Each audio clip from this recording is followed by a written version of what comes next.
We were the first hospital in North Carolina to utilize the MAKO robot successfully for shoulder replacement surgery. And currently we're the only hospital in the state that has that technology. So I'm Dr. Lucas Romine, board certified orthopedic surgeon with EmergeOrtho. I practice in our Raleigh, Clayton, and Smithfield markets and operate at North Carolina Specialty Hospital in Durham, North Carolina. We specialize in shoulder surgery.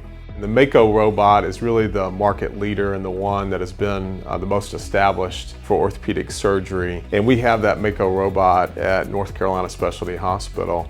And for about a decade now, we've been doing hip and knee replacement surgery with that robot.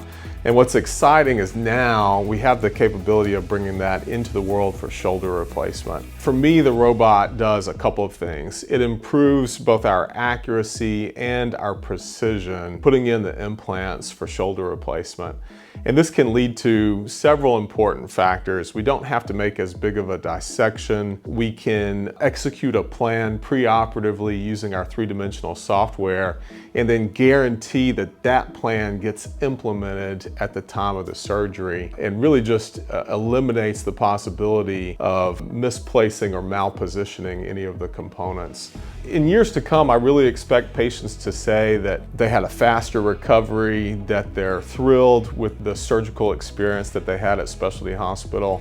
And I really like being able to demonstrate to them our preoperative plan and then our postoperative result and how those two are married with a very highly accurate reproduction of what we wanted to do or what we intended to do and what we actually did. Shoulder replacement surgery can be very complex, and when we can do a preoperative plan using the MAKO three-dimensional software and then use robotics to implement that plan at the time of surgery, it really gives us a leg up and an advantage compared to the old way of doing shoulder replacement.